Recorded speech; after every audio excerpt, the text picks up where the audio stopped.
All right, it is 6 o'clock and I will call the meeting to order for the Ross Valley Board of Trustees regular meeting of Tuesday, February 9th. Our first order on the agenda is a closed session of approximately 60 minutes, and there are no public comments on this closed session. So we will move to item B4, which is a closed session conference with real property negotiators regarding Deer Park. All right, it is 7:11 and we've adjourned the closed session and we are reconvening in open session. So we will then move on to item number C, which is the Pledge of Allegiance. And as I've done in the last couple of meetings, just very briefly, another little bit of introduction wanting to acknowledge Black History Month.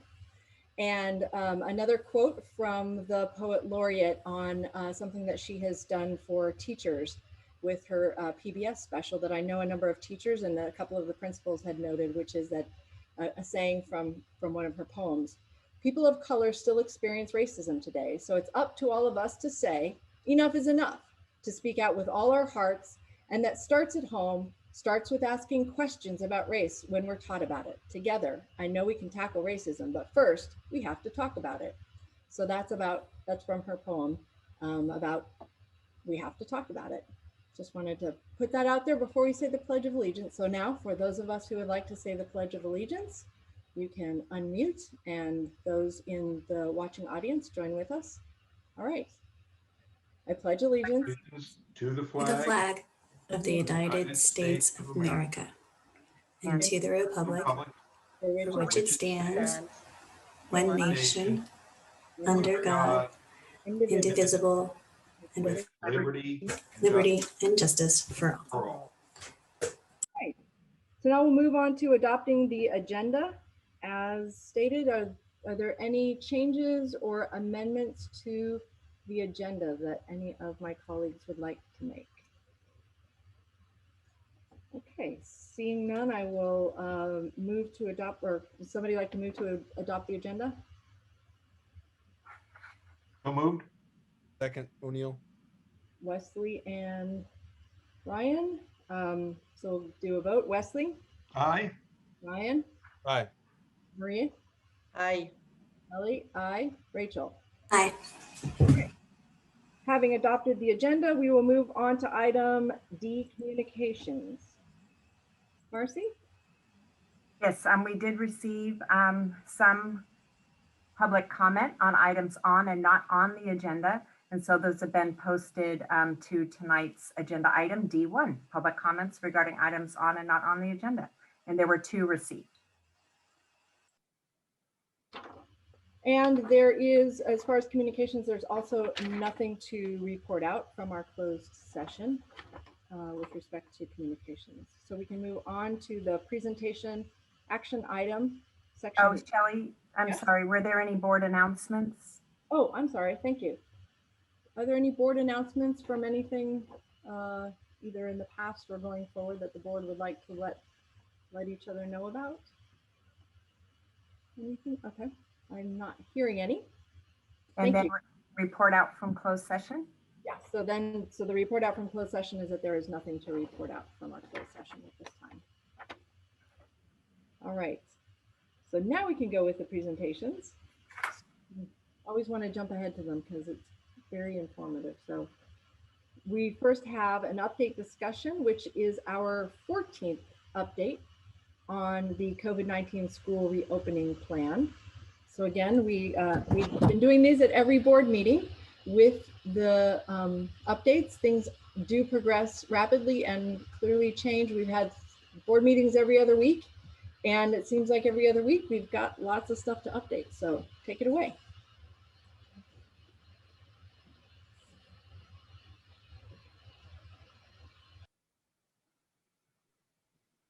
Right. As Shelley mentioned, this is our 14th schools reopening update, and we have with us tonight Matt Catanzari, Principal of Whitehill, Donna Faulkner, Principal of Wade Thomas, Peg Minicozy, Principal at Manor, Eric Sable, Director of Student Services, Julia Wolcott, Director of CNI, and myself as Superintendent. right. And one of the reasons that we looked at providing this slide tonight is just a quote from Dr. Santora, who was with the Deputy Health Officer with Marin Health and Human Services. And it just shows that, that the data has shown the schools are not a driver of community transmission, but rather provide safe, stable, structured, supervised, and supportive environments that reduce risk behaviors associated with COVID-19 transmission, such as household mixing, for childcare and unsupervised gatherings or for socialization. And so what we're learning more and more is that schools are safe places when all of our health and safety practices are in place and are active. And what we also know is that there's been some research that Marin Health and Human Services has gathered. So we borrowed their slide that they have utilized in some of their presentations, where they have shown that there is little evidence that schools have contributed very much to the transmission of COVID-19. So in the fall of 2020, there were 11 schools in North Carolina that were in person for 9 weeks. And of those, the school transmissions were very rare, with only 32 infections acquired in schools, but yet there were 773 community acquired infections. And there were no cases of student to staff transmission. And then another data point is related to the 17 K-12 schools in Wood County, Wisconsin, in which there were 191 cases with students and staff, but only 7 of those were determined to be a result of in-school transmission. And then the European Center for Disease Prevention and Control has issued a report that schools were not associated with accelerating community transmission. It's not to say that there isn't any at all in schools, but that schools are not a main source of transmission of COVID-19. And then again, that's with and when we put our health and safety practices in place and we follow them. And in Ross Valley, what we have done is we've created our own dashboard where we are tracking some data related to what happens in our schools, school-related in-person instruction between students and staff with COVID-19. And then we also want to celebrate Marin County as a whole. So Marin County Schools tracks all public, private, independent, parochial schools in the county, and they put together a much more complex and more informative dashboard than we have. But it is interesting to note here that we've almost reached, and by then, this data is as of last Friday, February 5th. So by now, we probably, with all of the schools in Marin County, have exceeded 1 million number of in-person student days. And of those, there are about approximately 55% of students in Marin County are in person. And according to the figures that are maintained, there have only been 10 suspected in-school transmissions of COVID-19 since September 5th. And that's, September 8th, which is when some of the schools in Marin County did open to in-person instruction as early as September 5th or 8th. And of those, 5 were student to student, 3 were adult to adult, and 2 were adult to student. But there have been 0 student to adult transmissions in any schools in Marin County. And then on our dashboard, as I mentioned, what we are looking at is a snapshot, just part of our dashboard. So it sits on our district website on our COVID-19 page, and it's updated whenever the information comes in and it needs to be updated related to tracking scenarios 2 and 3. Scenario 2 is a close contact of students and staff with a family member or someone who tests positive for COVID-19. And scenario 3 is if a student or staff member tests positive. And just as a reminder, we're only tracking students and staff members who work on our campuses, on our work sites, not any students who are in Virtual Learning Academy or any staff who work remotely. And of all of this data here, we have only 1 suspected in-school transmission, and that was not involving an adult.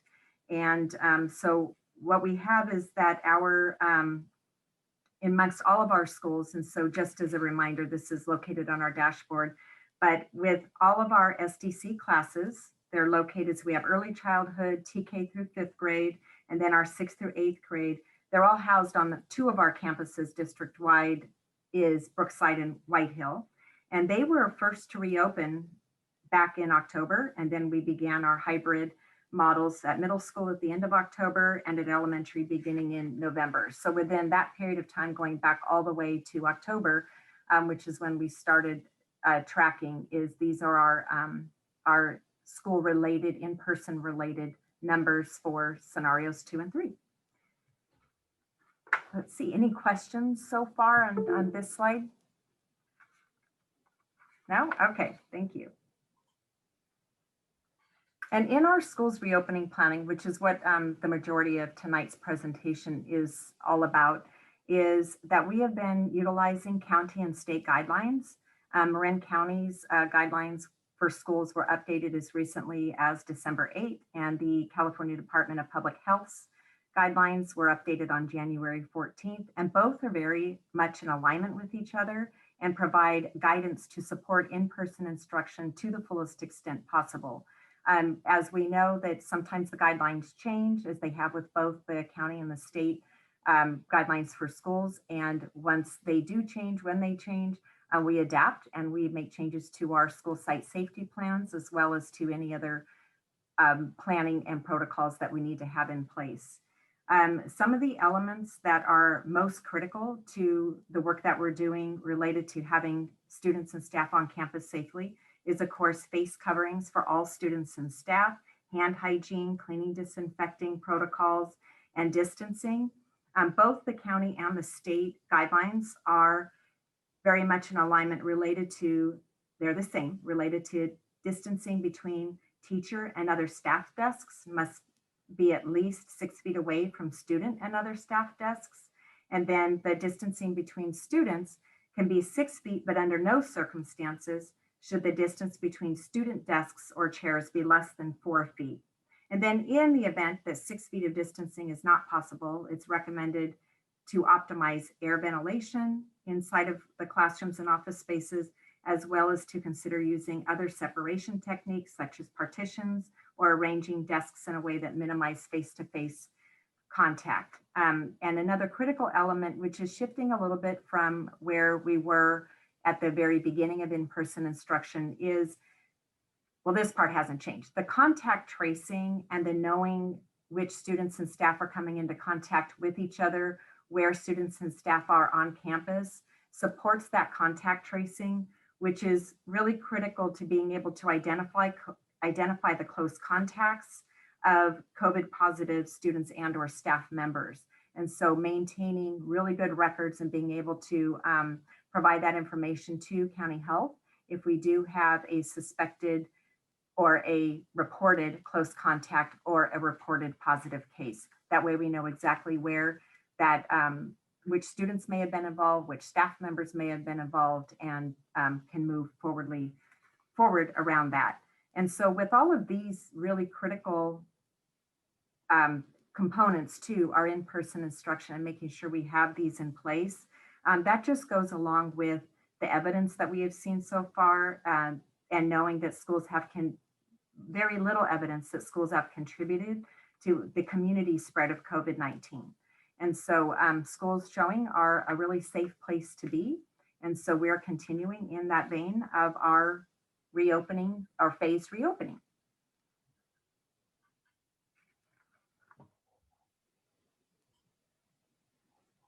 All right.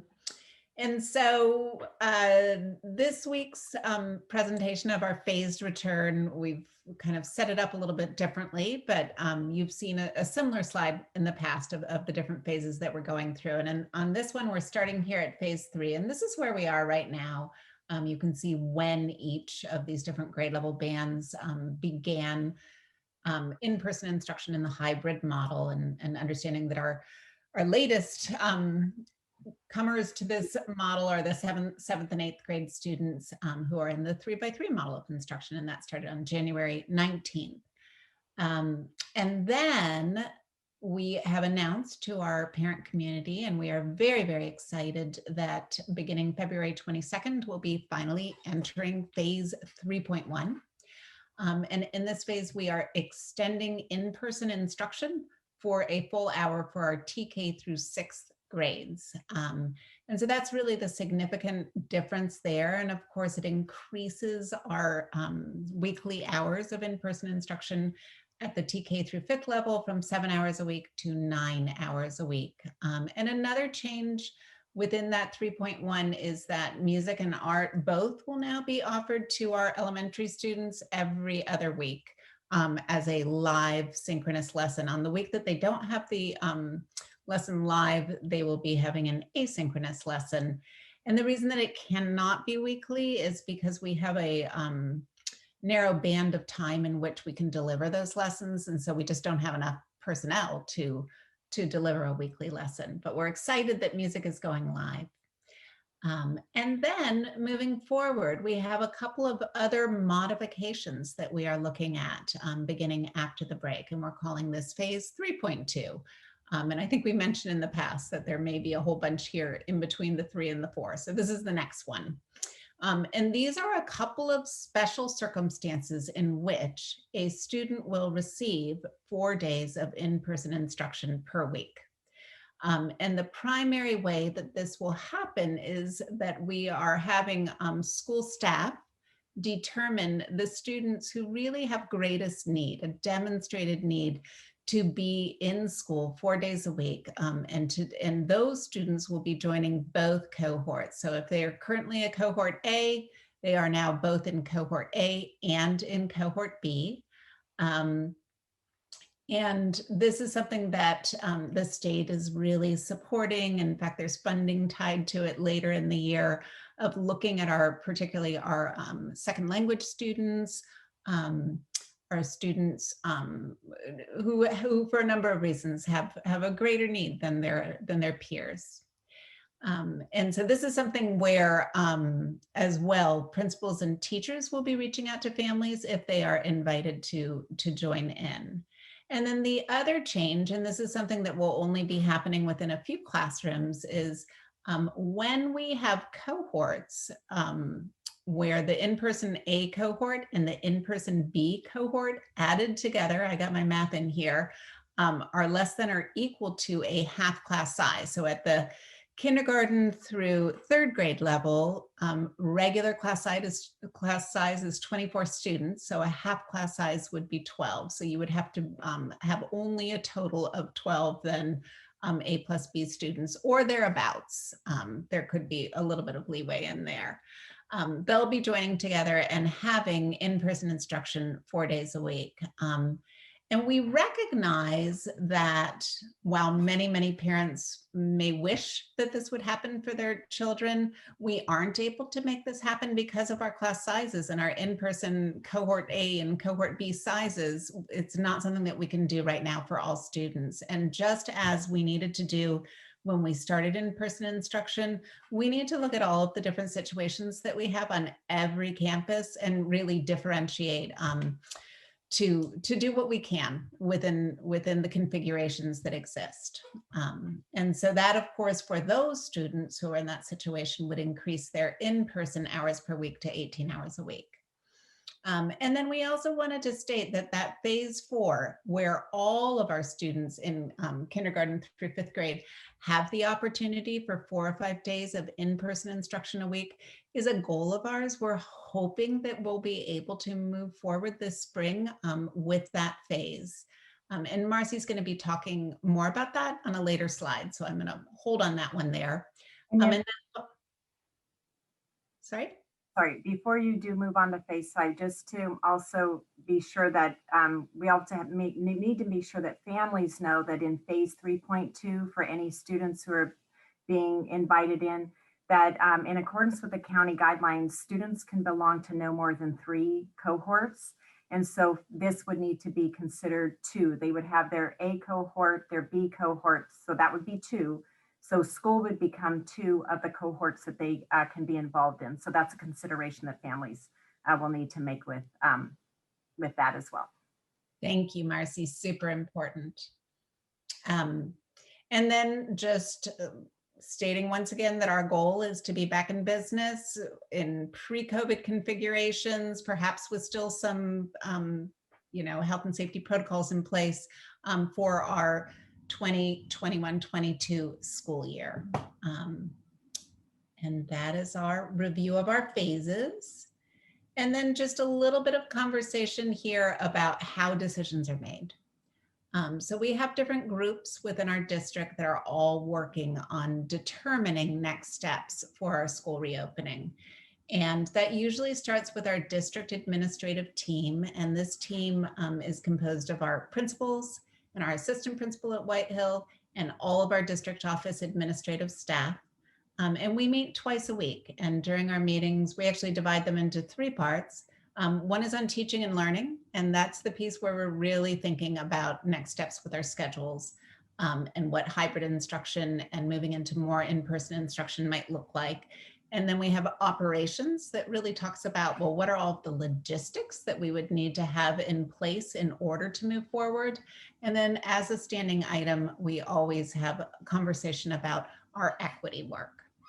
And then this team, this district administrative team, meets at least once a month, roughly once a month, with our Delight team, which is composed of our teacher representatives, about 2 per site, our special education representative, and we also have union representation. And basically, if we have a new plan that we want to move forward, we bring it to our Delight team for feedback, and they are amazing in their ability to see nuance and things that we may not have thought about. And then as we continue moving through that very much iterative process, it's also brought to sites, and so that principals and Delight representatives can converse with their colleagues and gather more feedback. And again, this is, of course, that's how iterative processes go. This is something that continues kind of in a cycle. And all along the way, there is opportunity for parent input. The formal input from parents is in the form of Superintendent's Council. And that council has, along with our district administrators and some teacher representatives and some classified representatives, parent representatives from every site in our district, including our parent club president, our site council representatives. We have 2 members of our parent guardian equity task force that join us at Superintendent's Council, and also representation from our DLAC, who represents our English language learners. That's also, by the way, the group that works on our LCAP. And we met in September, and we are now planning for meetings for the remainder of the year and plan to meet monthly moving forward. We also receive on a regular basis, as do our site principals, communications from parents, which we always read and think about very carefully. We have been trying as a district office administrative staff to join parent club chats so that we can have site-based conversations. We lead DLAC, and thank you to Eric Sable, who leads that work once a month. And when the need arises, we do survey parents, and actually there will probably be a survey coming out in the coming weeks. I think I will stop there. Any questions on those last 2 slides? No question here. This is Marie speaking. Let me start my video. Can you hear me? Yes.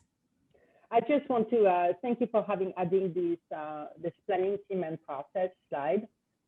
Because I have been myself and some parents just wondering, it's just good to know that this is happening. I'm sure it was happening, but just knowing and naming it, it's very helpful. And so if I'm a parent and I want to know more about that phase 3.2, or I want to know more about the parent club meetings or all of that, do I contact the principal, or what's the best way for parents if a parent is confused or want to be more involved? What do you recommend being the first place they go? Is it like the principal? Because it seems that a lot of things happening at the school site. Do you agree? Yes, I think beginning with their site principal is always a good place to start, but we're all available. Yeah. Okay. Well, thank you. Thank you for that. All right. Thank you. Alrighty, and before tonight, we've been spending a lot of time at our reopening updates talking about phase 3.1. So I won't spend a lot of time with that because Julia has covered a lot of it. And we have some slides coming up with our principals who will cover specifics related to phase 3.1. So as we are implementing phase 3.1 coming up on 2/22, we're still continuing to work on our phase 4, which as we've described would be an in-person with a modified day. And that would look like for 5 days a week with a shortened or modified day. What some of the elements that we've identified that we will have to do, need to do as we work more toward phase 4 is to be able to revisit our MOU. So MOU with our teachers and our classified unions. And some of the elements of those MOUs are our current distancing of 6 feet, as well as half class size. So those are some of the elements of the MOUs that we would need to look at, because as we're looking to get all of our students back onto campus, then we know that we would be unable to do that if we maintain 6 feet of distance. Our classroom spaces are not large enough for that. And then in order to have more kids in the classroom, we of course would need to not have half of the class sizes there. And we do need to, as Julia mentioned in the previous slide, survey families again. So as we're looking to expand into phase 3.1, the principals have told us that they've already been hearing from parents wanting to come out of Virtual Learning Academy and go into cohorts A or B, in-person learning. And as we know that we need to move forward into phase 4, is we definitely need to know from families what their commitment is to maintain or remain in Virtual Learning Academy for the rest of the year. As we know, back in October, when we were looking at beginning our in-person instruction, one of the elements that hampered our beginning to start as our originally planned time was staffing related. And with a large number of families who were interested in being cohort C, and as you will remember from previous presentations, is that we have approximately 29% of our students in cohort C. So as those students come back out, and as we're able to look at, as Julia mentioned in phase 3.2, combining any of the cohort sizes, or even asking students to come back, our most vulnerable students, then we definitely need to know who's remaining in cohort C. And we haven't asked for, up until what we're going to need to be doing in the coming weeks, is we haven't asked for a commitment for a period of time. Families have been able to move in and out of Virtual Learning Academy and in-person instruction as they wish. And the only caveat there is what that start date might be of coming into in-person. So they've worked with their school sites related to that. But as we move into phase 4, we really need to know who are, or what are our numbers related to being in person. And then we will be able to continue to analyze and work with what are our staffing needs. If we have any, maybe everything will work out perfectly. We have continued to advertise for teachers, and we do have advertisements out there for our classified openings. And HR is in the process of taking a look at where are we currently advertising, reaching out to, again, we do this on a kind of a cyclical basis. But again, at this time, reaching back out to other HR departments in other school districts to find out if they've had vacancies, where was their best luck in securing folks to come on board. I will say, at least as of today, we have finished our final classified hiring for Brookside School. So they do have all of their classified positions filled. The other schools definitely have some openings there. And so, as I mentioned, we have to do that analysis of class ratios of in-person to full distance learners. And that will be something critical to moving into phase 4. And which we really avoided this next bullet of adjusting classes as needed. One of the most important elements to our families early on, things may have changed or may not, and that will be an element of the survey, is in the event as we're moving more kids into in-person, we may have to adjust classes. So as any of our virtual learning teachers come back, and/or as we're looking to expand, some students may need to change classes. So that will definitely be a consideration in our survey as we let families know in our moving forward. And then, as I already mentioned, secure the supervision, because as we're looking into having the students on campus all days of the week, then we will definitely need to be sure that we have supervision for them during the day, so that our employees, our teachers and other classified employees can take their required breaks during the school day. Any questions on that slide? Shelley? One thing that I noticed that would be a consideration in the phase 4, and I think Marcy, you had already pointed this out under the first bullet point there about the 6.5 feet class size and space, is also the tension between the regulations with regard to contact tracing and what's considered a close contact versus the 4 foot. And I'm just bringing this up because it is another one of those tensions as we move into phase 4, because the known exposure definition for a close contact is 6 foot for accumulation of 15 minutes. So any cohorts or classes that are 4 feet are obviously going to be more than 15 minutes, which would have an impact on what gets reported as a known exposure. So I'm just noticing there seems to be a lot of those kinds of tensions in phase 4 to be resolved. So thank you for highlighting some of those and going forward. That's another one to maybe look at, is that connection between the contact tracing and known exposure with increasing class sizes or decreasing feet, the distance spacing. So just something to add to the list. Thank you. Anything else for this slide here before we move on? Okay, all right. Well, Peg and Donna, take it away. Good evening, everybody. Well, first we want to say that we are excited to be able to offer our children a longer day starting after this break. And this is a schedule that we developed in collaboration, the administration developed in collaboration with our Delight leadership team, our teacher leadership team. And a couple of highlights. One, before, our in-person students were receiving only 2 instructional blocks, and now they are getting 3 instructional blocks. Another highlight is that there'll be breaks, 2 breaks, and some schools might do 1 break, but there isn't going to be a formal lunch, and that's partly due to supervision and all of the protocols we have to have in place. Let's see. So a couple of things about flexibility that the teachers had versus what we had to have the same across the board. We certainly wanted all the students to have the same number of instructional minutes per grade. The teachers had to have the same number of minutes in terms of their prep time. The music, art, and PE is the same number of minutes. Same with the 5th grade music and so forth. But the teachers on the school site had some discretion around how to organize the schedule as long as those items were met.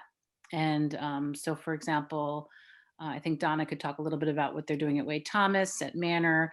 Our 3rd instructional block, because we have so few in-person students, we're going to keep that as just another instructional block, where other schools are going to use that time to focus just on their in-person while dedicating another block of time to their virtual learners. In the afternoon, the students will be having art, music, and PE, or the teachers will be working with those students who are virtual at home. And then teachers will also be having some prep time in the afternoon, along with meetings such as student study teams, IEP meetings, meetings with the principal, and so forth, grade level meetings. So it's a very full day, but we are excited to have more time with our students. Donna? Thank you, Peg. You did a great job of explaining, as Peg said, that the individual sites, each of the 4 elementary schools, do have some flexibility. One thing we want to make sure of is that we provide sufficient support for our virtual learners, our students in cohort C or who may be at home on their day when they're not in person. So each site is, and by grade level, looking at times during this day, as Peg said at Manor, they're using the third instructional block to focus on in-person learners and another time for virtual support.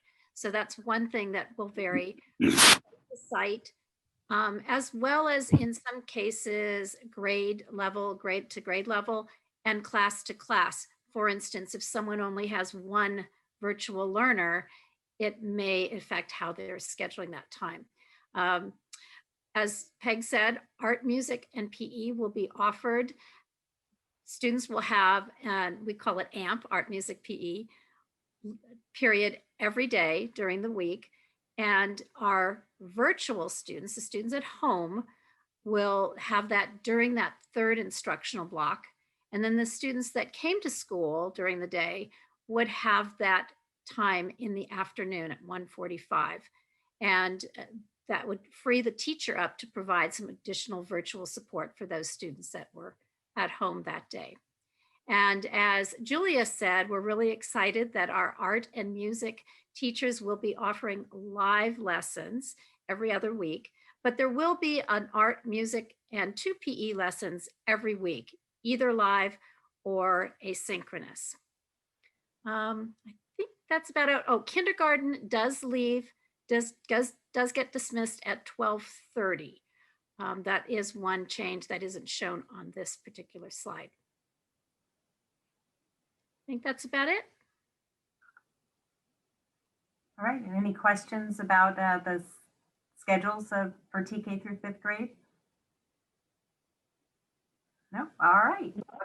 Marie here. I just wanted to mention that I'm glad to hear and I see the smile on the face of those dear principals here to see kids coming back to school a little bit longer. So thank you for working very hard to make that happen. Any more time that kids can spend on campus is going to be happy news for everybody in the community. Thank you. We are very excited about that. Thank you. All right, and then moving on to middle school. Matt, you're up. Thank you for having me again. As we presented 2 weeks ago at the last board meeting about extending our schedule for 6th grade, we did present a schedule that was actually had some mistakes on it. So I'm really happy to have the opportunity to clarify. We had some eagle-eyed parents watching with some great questions and set us straight. So as we mentioned a couple weeks ago, we are expanding our 6th grade schedule by 1 hour. It is going to end for the in-person day at 12:40. That is 1 hour longer. We're adding 10 minutes to each of the core classes, and then we're adding a 30-minute advisory. And we're really looking forward to having the advisory for a variety of reasons. We have the community building. We can use that time as office hours. And we're going to be able to do some zero period and elective. The zero period and elective teachers are going to be able to use that time on occasion to check in with their students during the week, Tuesday through Friday, whereas usually they're only meeting with those students synchronously on Monday. So, and then in the afternoon, after the grab and go lunch, we are having the first period and zero period asynchronous time on Tuesdays and Thursdays. 21-6 class is still happening. That's our 7th period for 6th grade, 1:15 to 2:15 on Wednesday and Friday. So last week when we presented, we forgot to add in the zero period. So we're happy that we fixed that and clarified that and shared the correct schedule with all the 6th grade families. One of the interesting things about the 6th grade schedule that I think is important to point out as we look at different ways to expand and extend our day. One of the things that keeps coming up is just, the students in 6th grade, how they don't have synchronous time or live teaching in-person time with their zero period elective class or their elective or their enrichment wheel teacher during the week. And the reason for that is actually pretty simple. When we're running 2 concurrent schedules that are not the same, one for 6th grade, then another one for 7th and 8th, those enrichment wheel teachers are actually teaching our 7th and 8th graders during this time during the day. So in the afternoons, that is when they're typically teaching their 7th and 8th grade classes. So that's kind of why that works out that way.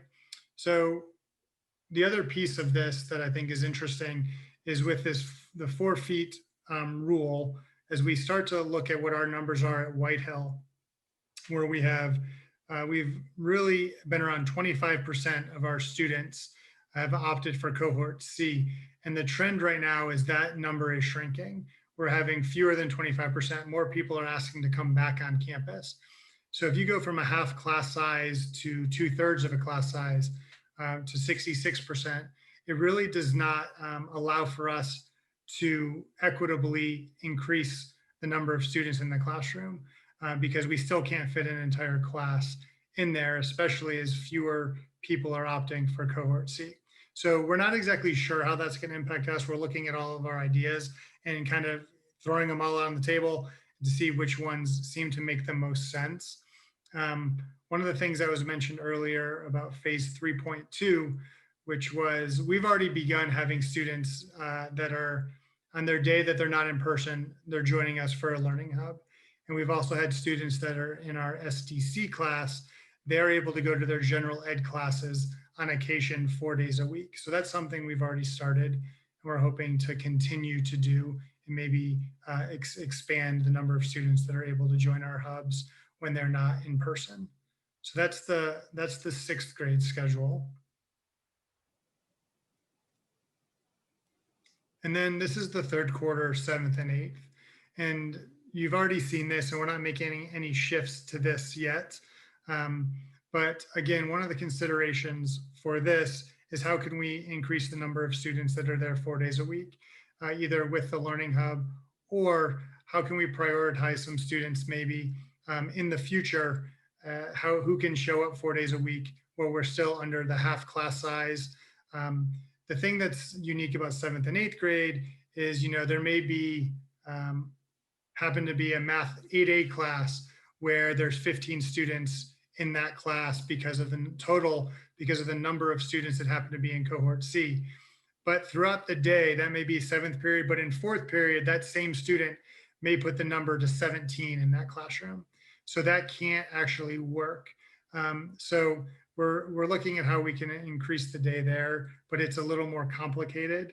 And we're just gonna have to wait and see exactly how many families are opting to come back. Because like I said, the trend is that every day we're receiving notifications of families that are choosing to want to come back to our in-person model. So that is something we're thinking about and just trying to look at all of those options. We're not exactly sure what we're going to do yet. Thank you, Matt. All right, any questions about middle school? Quick clarification, Marcy, you had pointed out the A, when you combine an A and a B, that's considered 2 cohorts for that student, and each student is allowed to have 3 cohorts.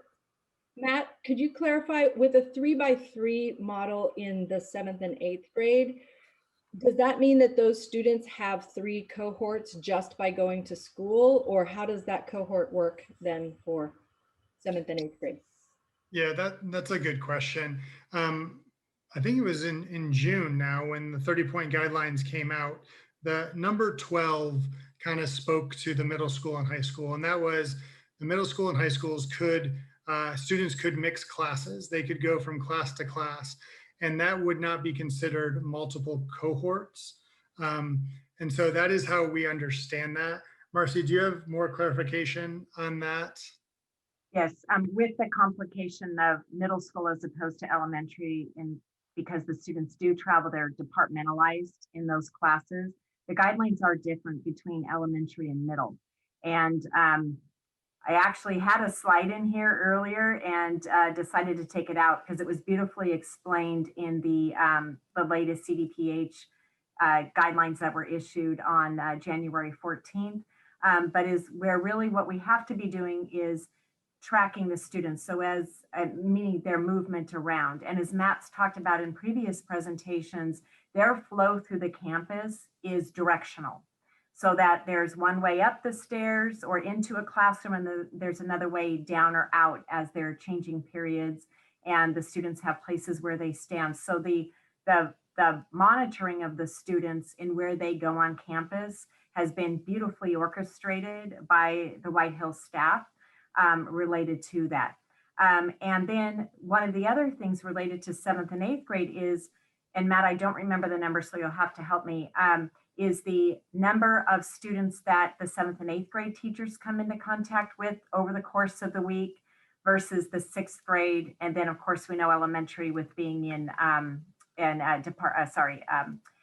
self-contained type classrooms. Matt, do you remember offhand the numbers?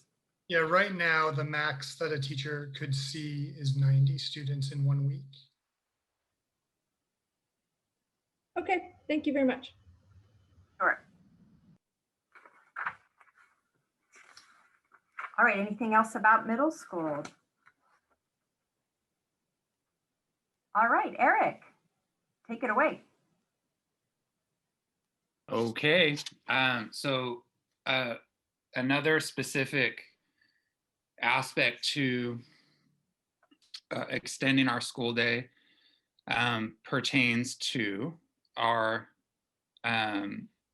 early intervention program, our 3 and 4-year-olds at Brookside, taught by Jeanette Molyneux. Our SDC classes at Brookside are the K1 taught by Miss Sarah Hom up there on the upper right, and Mr. Stephen McCrae, who has the 2nd through 4th graders this year, and he's down in the middle in the red jacket there, also at Brookside. And then over on the left is Miss Molyneux and Miss McLean, who's one of our OTs, doing work out on the playground with their kiddos.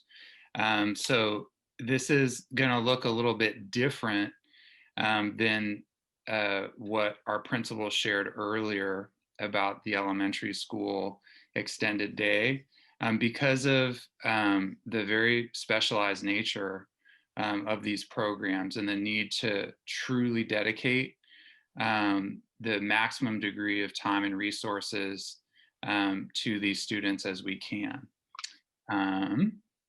Let's see, so if we move forward, so extending the day for our SDC classes, the 2 of those classrooms at Brookside, along with the early childhood class of Miss Molyneux. And we have a little slogan. It goes live since October 5, because that's the day that we brought those students back to live instruction for Miss Hom and Mr. McCrae's classes 5 days a week. And Miss Molyneux has seen her kids twice a week because she has to keep those cohorts really small for safety reasons. So we're so proud of the 4 months of live in-person learning that we've been able to provide these children. And our teams have worked immensely hard to support them, to support those families, and also to envision how they can very thoughtfully, intelligently amplify the in-person learning schedule, as is our charge. So for the early childhood program of Miss Molyneux, her 3-year-olds are going to come 3 days a week instead of 2, and that's from 8 to 10 a.m.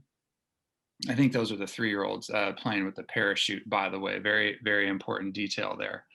And then the 4 and 5-year-olds, some of those kiddos turned 5 during this year. They're going to come 11 to 3, 2 days a week, which is longer than their current time slot. So what that adds up to are 2 additional hours of in-person instruction per week, which is significant. And of course, there's virtual support as well. And not only are those kids getting the instruction with Miss Molyneux in her classroom, but they're also getting access to speech services, to OT services as appropriate, physical therapy, and the magic of being on the beautiful Brookside campus. So for the SDC K5 classrooms at Brookside, the kids get there about 8:15, but the day starts in earnest at 8:30, ends at 12:30, 5 days a week. And what we are proposing and what the team is working on is having dismissal at 2 p.m. Monday through Friday. So going a little bit later than the general education students. We feel really strongly that these 4 months of in-person learning, along with the virtual learning that comes in the afternoon, have been absolutely critical, but we need more time with our students. And why is that? Expanded opportunities for in-person speech and OT services. You know, if the kids are only there for 4 hours a day, our specialists have less time to see them. And because of that, they can't see them with the frequency that would be optimal. So they're going to be able to do more one-to-one and group sessions because of the simple fact that the kids are going to be there longer during the school day. There's more time for the teachers and the program aides to help the children work on their individual IEP goals and the academic skills. They're building stamina for when normal school starts again. As we saw in an earlier slide, we've got all of our fingers crossed that we can get back to normal school in August. And so we want to make sure that our students, some of our most vulnerable learners, are really getting back in the flow of that. And then, of course, the Brookside Bear Community Building, that's so magical because we all know that one of the really profound impacts that the pandemic has had on our children is that it's been isolating, that social opportunities are restricted. And in fact, getting back to the specialists, a lot of that work they do is social in nature, whereby they'll be getting a group together for a speech session or for an OT session. And through the socialization, the kids are working on those life skills and those academic skills. So we're proud of all of our teachers and staff in RVSD, that what we've accomplished with the Brookside Early Intervention and SDC programs is really special. We were among the earliest in-person learning to happen in Marin County this school year. And actually going back to July 1st in the summer of 2020, when we ran an SDC extended school year or summer school classroom with Ms. Hahn, I could probably safely argue that we were the first to go back to in-person learning, if not amongst the first in the county. And we did so successfully, we did so safely. And again, those continue to be our key driving principles, keeping kids and staff safe, you know, through this lengthy process of getting everyone vaccinated. So just wanted to make sure to pause there if there were any questions about extended day.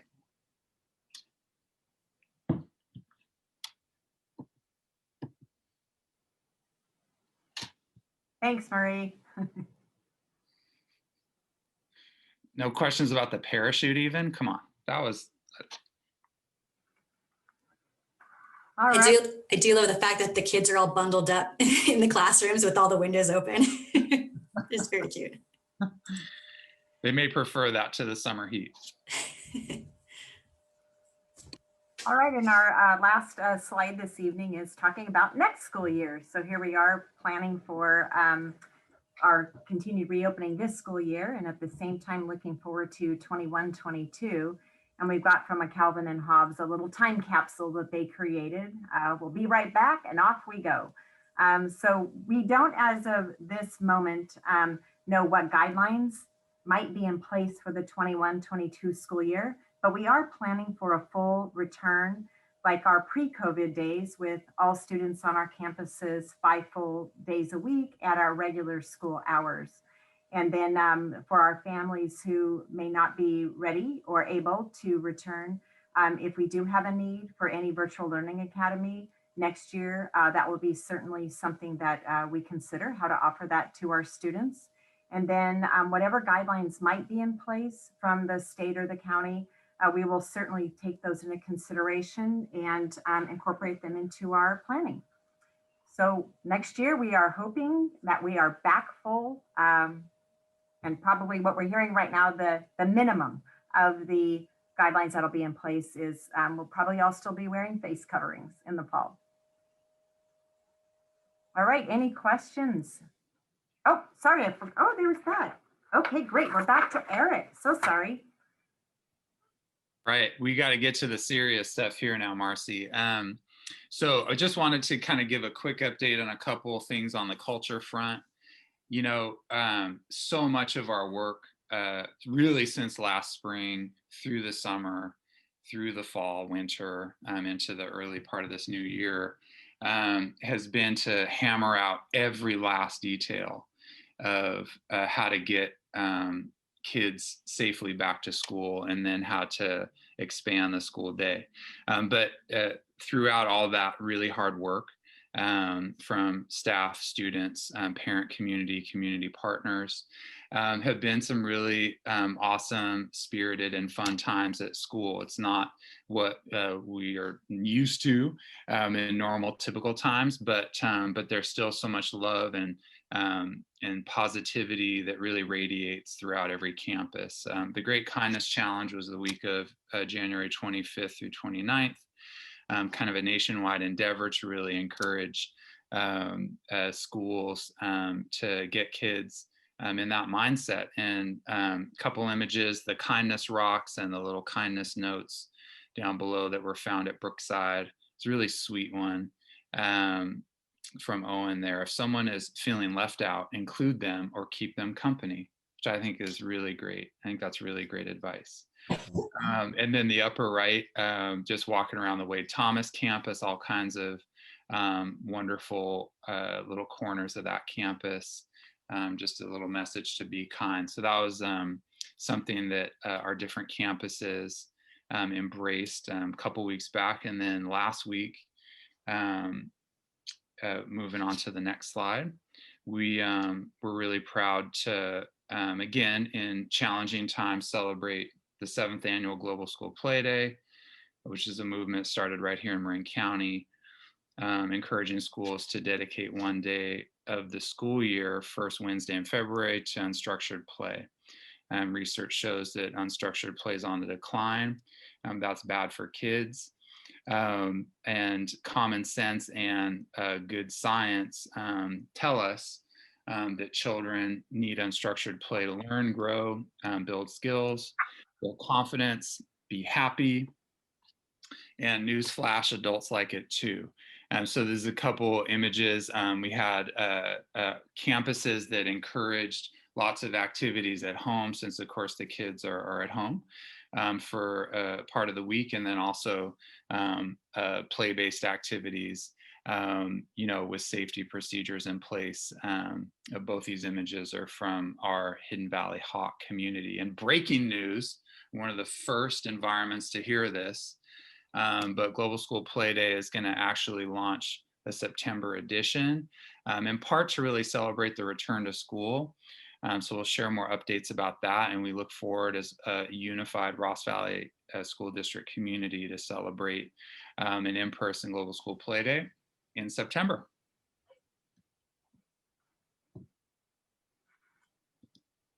Whoops. It's just the question slide, but I messed up. Quick review. Oh, it disappeared. Okay. All righty. Well, related to our update number 14, any questions or anything that you have to say related to it? Thank you again for keeping us updated, and we will look forward to number 15. So thank you all. I know that it's a lot of work doing it, and appreciate the work that's put in communicating about it. So thank you. Thank you. Yeah, and please, for all of you that have participated in putting the presentation together, don't think that the lack of questions mean that there's not a lack of interest. It's just that it's a very comprehensive summary, and I appreciate all the hard work that's gone into it. Thank you, Wesley. All right. Now we can move on to the second presentation. This is a 15-minute. It's really an informational update on the charter appeal process for the Ross Valley Charter School. And Marcy, if you wanted to just give us an update on that process. Sure. Yep, you bet. So tonight's presentation around this is to provide an overview of the appeal process for consideration of the RVC Charter Renewal Appeal. No actions to be taken tonight, but just to provide a little bit of a historical and an overview around the chartering process. So due to AB 1505, which changed the charter school law, charter schools like Ross Valley Charter School that were authorized by the State Board of Education have to come back to the district in which they reside for review and consideration of their charter renewal. Ross Valley Charter is currently authorized by the State Board of Education, and their charter expires on June 30th, 2021. And so as we all know, our local review and denial of the charter proposal was completed on November 10th, in which the board took unanimous action to deny RVC's charter renewal petition. And all information related to this action can be found on board docs. So you can go to our school district website, board meetings, and get a review if you would like related to those actions. And then the reason that we are still involved in the process related to what happens next is because RVC has appealed our decision to the state. And so there's certain levels within the California Department of Education, State Board of Education, and the Charter Review Association. So their appeal was reviewed by the CDE, who is recommending to overturn our denial and to approve the charter renewal. That recommendation goes to the ACCS this Thursday, February 11th. And part of that process of that review with ACCS does involve the Ross Valley Charter and the Ross Valley School District submitting materials and to make presentations. We have submitted our materials and they are attached to this agenda item on board docs. So they're showing up there. And any additional materials can be found on the last attachment related to the ACCS links. So on that last attachment, we put some links to the ACCS site so that if any of you wanted to go look further at what may have been submitted related to this meeting coming up on Thursday, as well as how to submit public comment if so interested.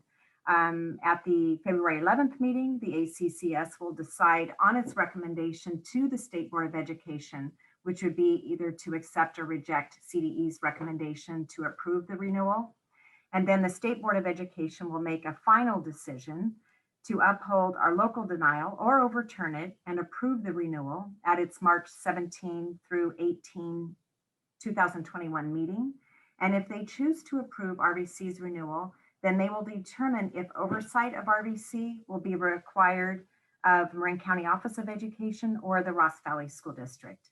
As overseers, the entity, whoever is determined to be the oversight entity, will be required to monitor all aspects of the charter operations, fiscal status, and academic performance, and take appropriate steps to ensure compliance. So those are kind of the phase or the aspects related to a charter renewal, and wanted to be sure that all of you were aware of that this evening. At our previous meetings, we did a rough overview, but focused more on the actual charter renewal petition that was before us at the time. So any questions or additional information to be shared related to the process? Okay, thank you for that update, Marcy. Appreciate the process overview as it rolls along through its 3 various stages. So we can then move on to the consent item number F, with the consent actions. There are 9 consent items. Are there anybody on any trustees that have any considerations with those consent actions, or any discussion about changing them? Speak now. And if not, All right, if not, then I would entertain a motion to approve the consent items. I move to approve the consent agenda. And I second. All right, so motion by Wesley and second by Marie, and we'll go ahead with the vote then. Wesley? Aye. Marie? Aye. Rachel? Aye. Brian? Aye. Shelley? Aye. Okay. So the consent agenda items are approved.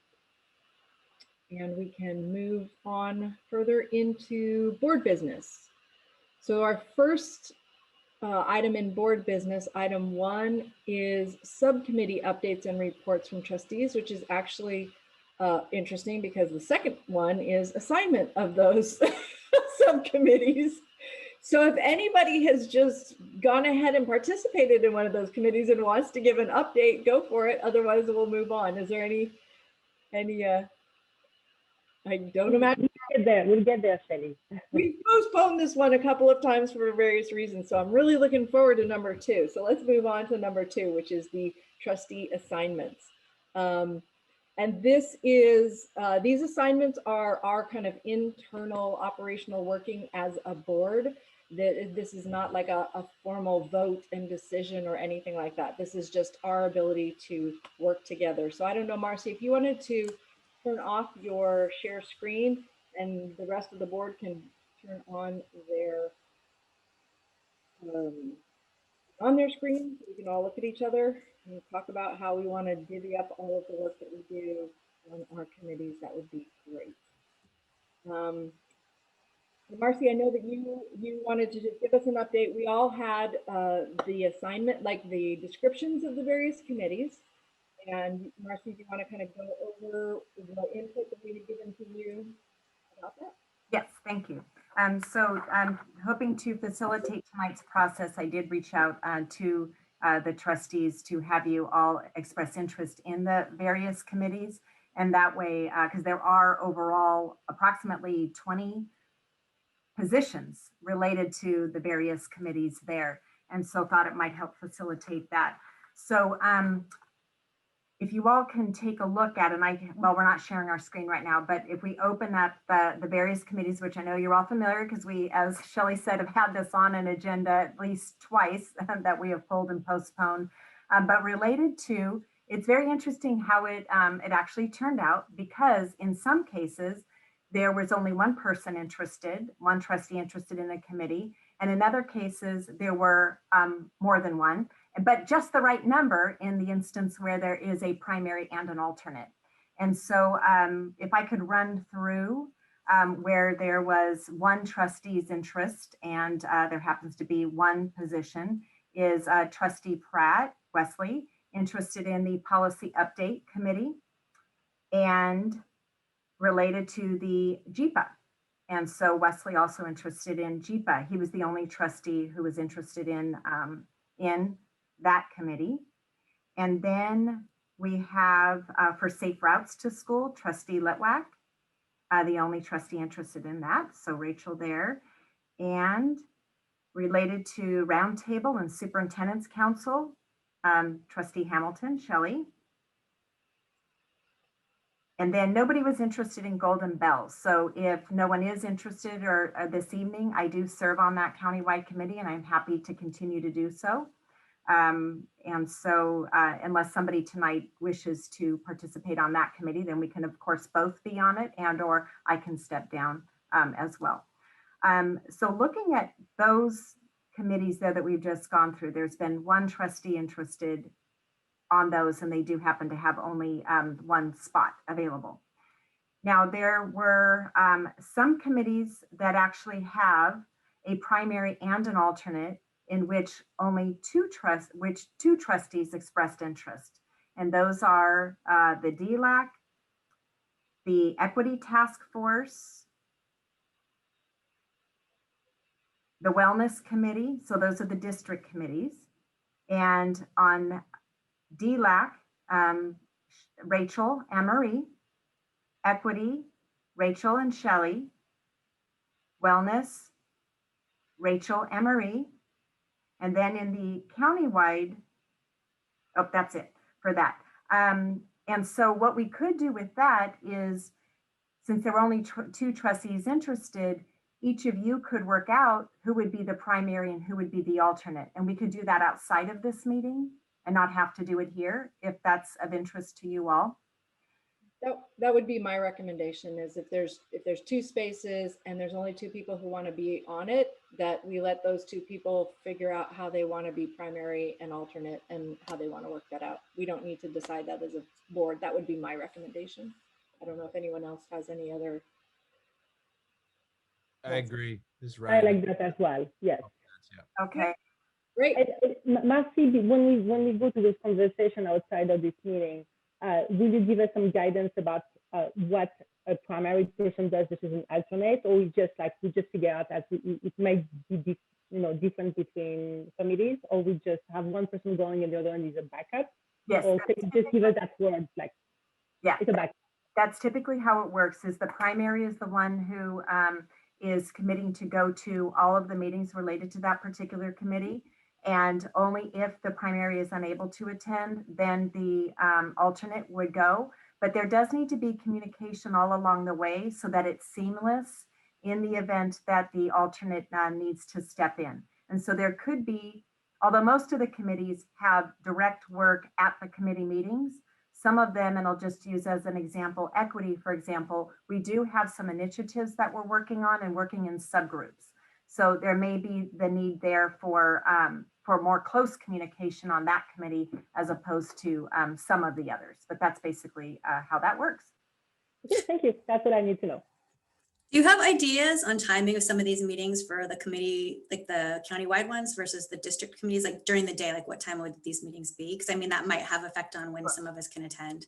Yeah, so let's see, going through DLAC and equity are weekly evening committees because they have parent representation on those. So they start anywhere around 5:30 or 6 o'clock. Oh, actually, our equity, Julia, you're still on, right? What time does our equity? I thought we were having board join us for our district equity meetings, and those tend to take place a little bit earlier, like 3:30 or so, but we can confirm that later. Okay. The parent ones are from 5 till 6:30. Perhaps what would be helpful is after this meeting, Marcy, if you could pull together or add on to the descriptions that you gave, any calendaring information for us, take that to figure out. All right. Is that okay with you, Marie and Rachel? Okay. All right. Wonderful. All righty. So let's see. Then that takes care of, we've got DLAC, equity, policy, roundtable, superintendent's council, wellness. Oh, the Yes Foundation. Did I say that one? Rachel was the only trustee who expressed interest in that as well. So that could be Rachel if you want it. Okay. Okay, great. And then going down into the county-wide, Golden Bell, nobody, JIPA, Wesley, and Safe Routes to School, again, Rachel, only trustee interested in Safe Routes. All righty, and then to the committees, we'll start with the county-wide committees that have more than one trustee where there's only a primary, and that was the JLAC. And so Marie and Shelley were interested in that.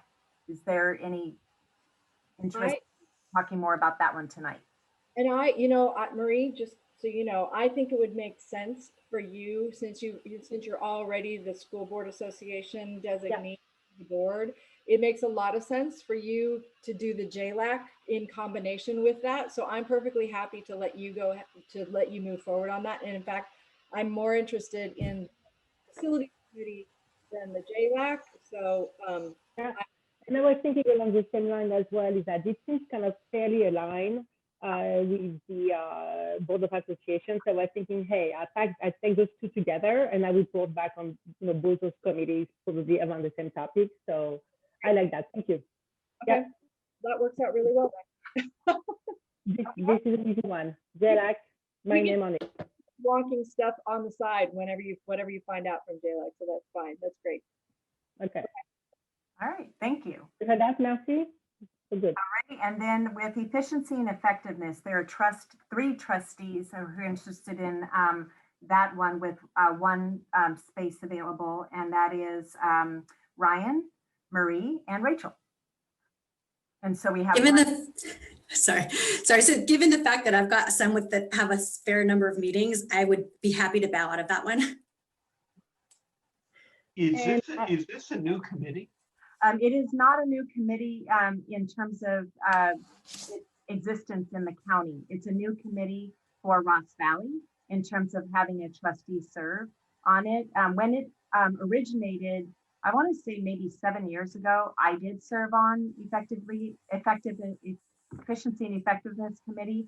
And since then, we just haven't had a position here in Ross Valley.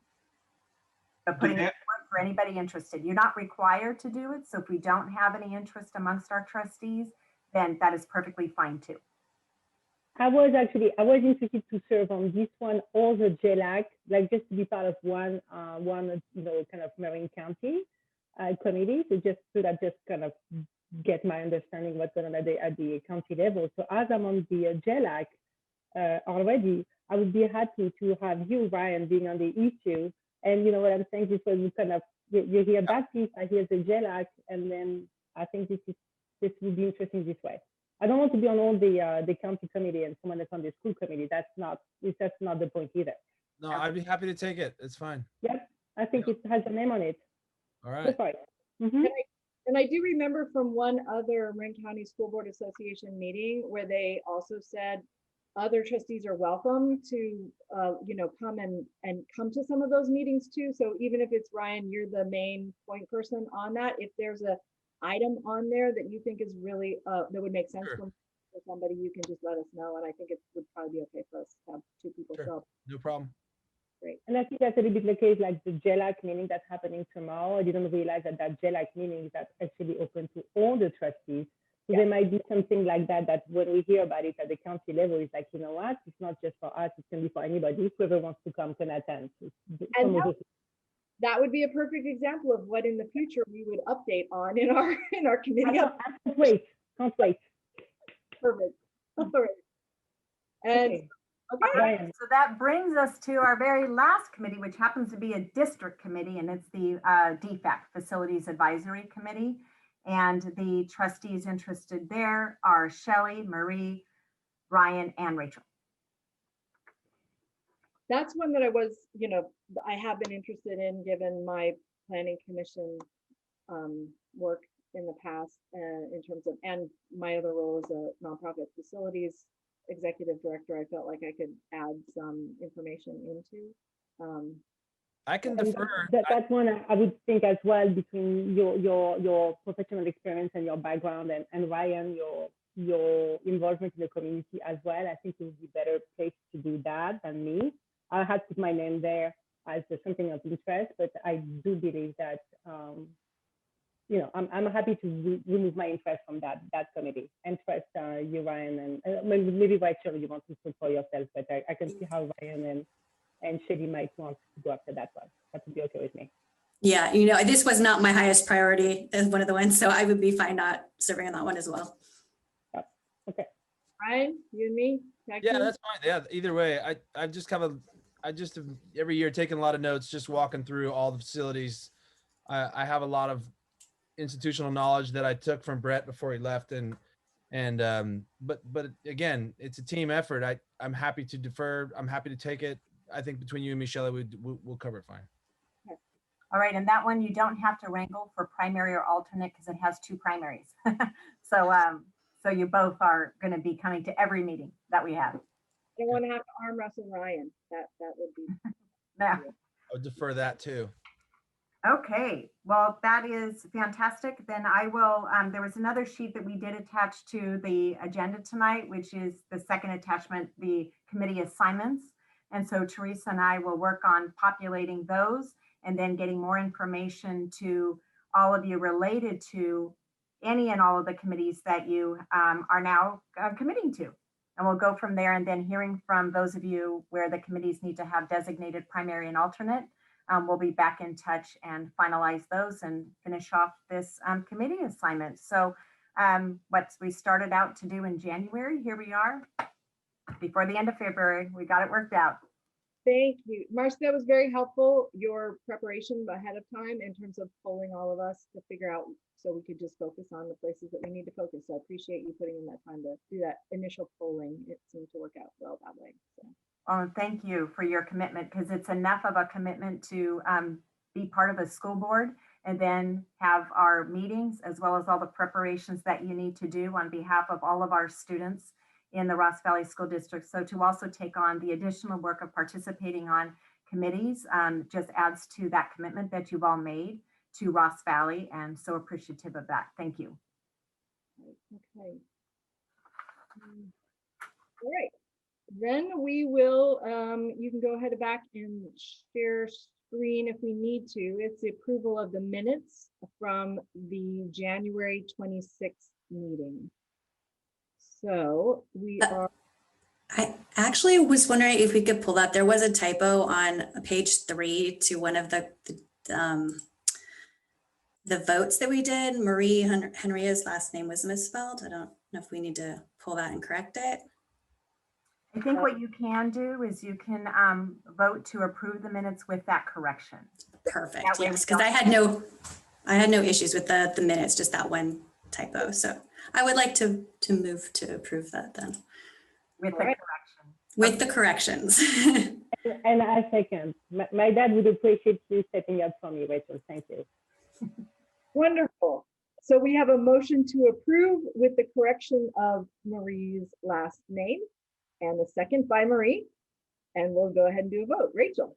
Aye. Marie. Aye. Ryan. Aye. Kelly, aye, and Wesley. I'll abstain because I couldn't make the meeting. Thank you for recognizing that. So the motion was seconded and approved with an abstention by Wesley. Thank you. All right, on to item H, superintendent and cabinet reports. All righty, so cabineters, as we like to call each other.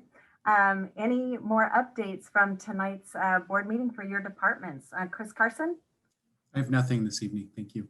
Thank you. All righty, and Julia, curriculum and instruction? Yeah, I have some equity updates. So continuing to dig into the work with our parent guardian equity task force, and we now have landed on 3 different initiatives that the parents are working on, and they've broken into subcommittees. And so one of those initiatives is on communication, and they are developing a newsletter. I think I've mentioned that in the past, but this newsletter is going to update the district on the different work that we're doing, and particularly the work that the parent equity group is doing. And then also offer families some tips for how to talk about race with their kids, offer a number of resources, articles and books and different things that they can use with their families, and then also feature some stories in our district of where we are or perhaps are not fulfilling our mission, our equity mission statement, so that we can really learn about who we are as a district. And then another subcommittee is called Elevating Voices. And this one is really at the moment working on developing a process for collecting stories in Ross Valley. Again, looking at where we are well aligned with our mission statement and where we are seeing challenges, and doing some data collection there. And then hopefully at some point kind of maybe a little bit more artistically weaving those voices into something like a voice quilt that can be shared out. And then we have another group that's working on collecting resources and looking at connecting with other community organizations that are working on equity, and also just learning from other districts about what it is that they are doing.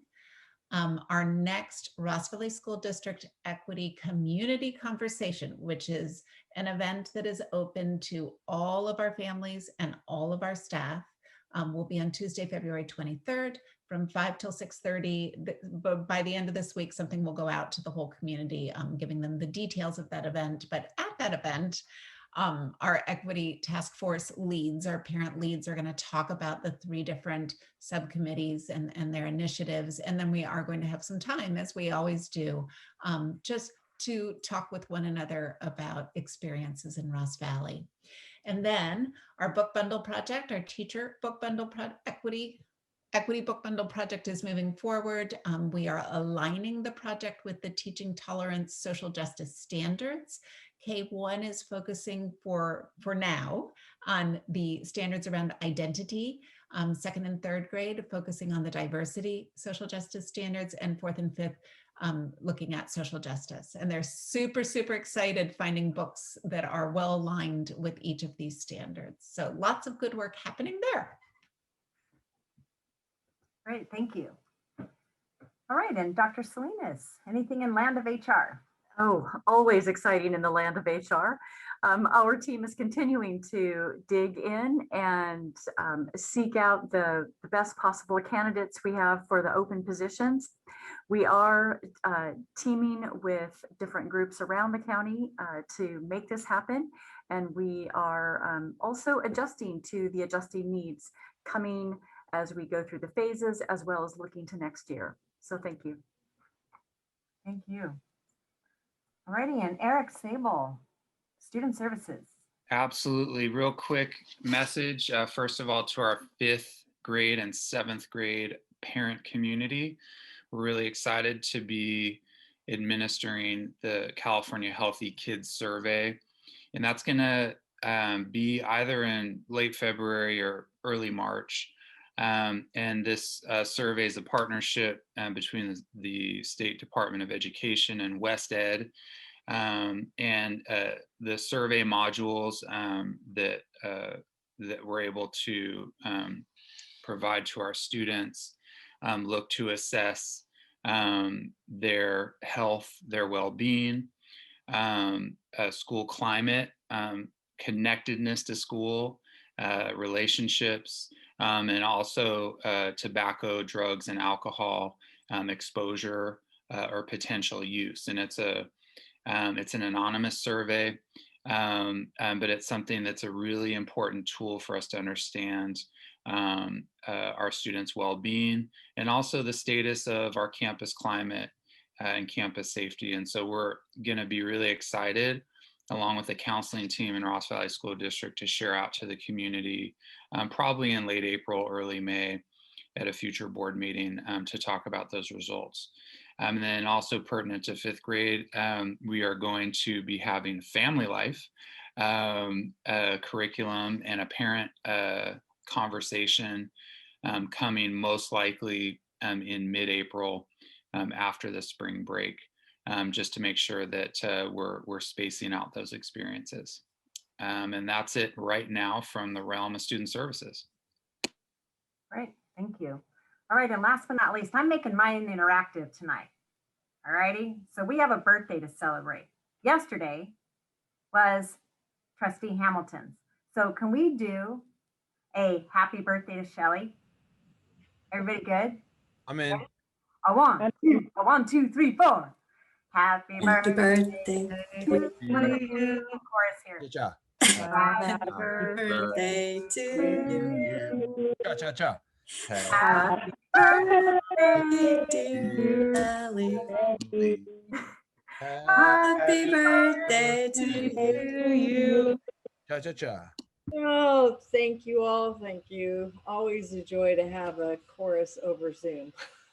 Thank you very much. We didn't rehearse, can you tell? Oh, it doesn't matter. I appreciate it. Thank you all very much. Appreciate that. You're very welcome. He's not the music department for sure, but hey. And on that note, no. I do have a couple of other. Okay, I was going to say, was that the superintendent update, or would you have something else? I'm not going to sing though. I'll spare you all. So last night I did attend the Yes board meeting, and it was great to hear from Yes that they are coming along with their fundraising efforts, and they are now able to give another one of their payments to the district. So they are looking to get more information from us to know exactly what their balance is for this year, so they can work toward meeting their goal. So that's great news and excitement. And then our AMP teachers, Pete Santucci at the elementary, and Nicole Diastato in art, Pete music, Nicole art, did talk with the Yes Board last night about their upcoming changes to their AMP schedules as we're looking to extend our day. And then Lisa Skinner, our White Hill STEAM teacher, gave an update on her elective classes that she's doing, as those are some of the programs that Yes does fund of our district programs. So they always have a standing item on their agenda as to any updates there. They also discussed their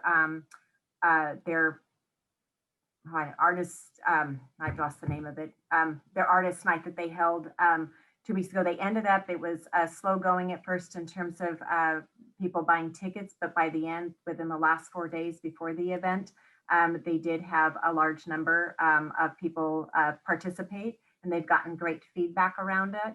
So they're looking forward next to continue on with that activity. It was well received, and bring in our local artists and musicians in our own school district, our teachers, as well as to continue to expand that on into the future. So more so than a fundraising, they did raise some money, but more so than a fundraising was more community building.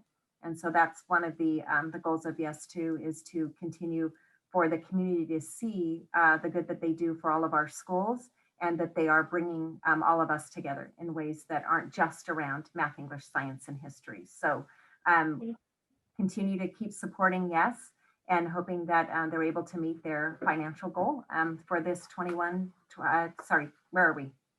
We're 2021 school year. I'm already ahead on into next year. And in upcoming, we have a White Hills 6th grade preview night. So that's on February 11th for any families who are new to 6th grade next year. So they could be current families within our school district having a 5th grader, and or for any new families into the district. So looking forward to attend that. We've had all of our elementary, kindergarten, and TK preview nights, and various levels of attendance, but they were all fun, especially over Zoom, because when we have them in person, families, we don't have childcare available and they haven't been able to bring their kids, but we did see some adorables on the Zoom screens too. So those were great, and families who attended asked great questions, and the school sites did wonderful presentations. I'm trying to focus on next school year, not so much, of course, this year, because we hope we're beyond this and we're planning for a full return next year. And then on our registration front, I think that the good news there is that our registrations are coming in steadily, and some of our families who did leave us this year are re-registering for next year. So that's great. We will reach out to the other families who haven't registered later on when we have more of a sense of what does school look like next year, because that's probably the biggest question that we'll get from them is, well, tell me what it looks like and I can tell you if I'm coming back. So with that, I think Cabinet Russ. Any questions or anything more to add there? Anyone have any other questions for Superintendent or Cabinet? Anything from anyone said? Nope. All right. All right, wonderful. Thank you. So we can move on to item number I, the meeting review. Future board topics and board direction. I don't know if there's nothing that comes to mind out of this. We don't have another committee assignment to continue and put on another board meeting. So we got done with that one. And I didn't hear anything else that needed to be continued in terms of future topics. Anyone else with that one? No, okay. And then the meeting debrief. Marcy, do you want to say anything? I know three of us at least are still, getting our sea legs here with respect to these meetings. And if there's anything that you want to pointers on the meeting debrief in terms of, or Ryan and Wesley, kind of how you used this in the past or anything like that. Well, I can say that I just really appreciate the stage that was set, the foundation that was set by our previous superintendent, Rick Bagley, as well as the board in terms of how these meetings function. I feel very comfortable having continued on in that way, very efficient. And also the appreciation that I have that for everything that is uploaded, whether it's an attachment or the background, you all read carefully and you ask questions when you have them. That's really appreciative because it does help our meetings to be move forward and be very efficient. And so far, other than our very first one that we had in December all together, we have been able to attend and haven't had any meetings that have needed to go beyond 10:30. So we haven't had to extend. But Wesley and Ryan, anything you want to add? Well, I think that the point of having it in there is for us, because we can't speak to one another as a group outside of a meeting, is to talk about ways that perhaps the meeting could run more efficiently, or there could be improvement, or if there was a especially difficult meeting where someone came to the meeting and was disrespectful or inappropriate, it would be a way to kind of talk about how that was handled and whether it could be handled differently. I mean, I think that the debrief period is just more for efficiency's sake, kind of like what Marcy's alluded to, for us to figure out whether there's a different process or a procedure that might be implemented. And the fact that there isn't a lot of conversation during debrief is usually a good sign. That, you know, things went pretty smoothly. So along those lines, Marcy, I was going to say, you can turn your, I know we're all still getting the COVID dance. I had heard in the beginning of for us all to put our cameras on when we're having discussions like this one, and getting used to, that means you have to turn your, share screen off and then turn share screen on and then turn it off and turn it on. So I know my one comment is getting used to that, because it is a turn it off, turn it on, turn it off, turn it on. And that we talked about just having it on during discussions, which I don't think you should be turning it on and turning it off during presentations, because that would be very disruptive. So we just keep the share screen on when we have questions during a discussion, during a presentation, and then it's just in these discussion moments. So that's the only thought that I have procedurally. And I really appreciate the change in that, because I really definitely, I'm looking at all of you and I need to see you. You see me like doing that, because I really need to see your facial expression to get all the content that you are talking about. So I do appreciate everybody putting the camera on. That's really helpful for me. Thank you. Ryan, any other thoughts of that carryover of this kind of part of the agenda into this new? No, I'm happy to go along, get along, whatever's needed. Right. Any other items along here with the debrief or thoughts? Right. Well, before, I know we've got a special meeting after this. So I was going to say that we maybe need to just before we close out this meeting, maybe take a 15-minute, just take a short, we're almost at time and almost ready to go into that other one, but maybe just take a short recess while we're in this meeting before we close out this meeting. That makes sense.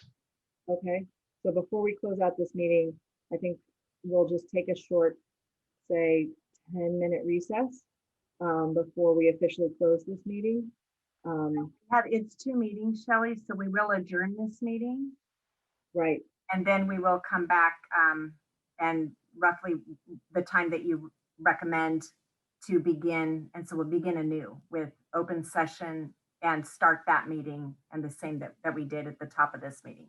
Okay, so we can adjourn this meeting and then start that one at the approximate time that it was set. Perfect. Yes. The same Zoom link, right? Yes. What? Yeah, you can stay. You don't have to get off this. Stay right here. I'm asking my question. Okay. Yeah. We're good. Yeah, don't leave this Zoom, or you'll just have to do what you suggested, which is to get back on. Yeah. Okay, we're good then. Okay, so I think that the meeting is adjourned. Okay, So then this regular meeting is adjourned. Thank you all so much. And we will reconvene at 9 o'clock for a special meeting. Thank you so much.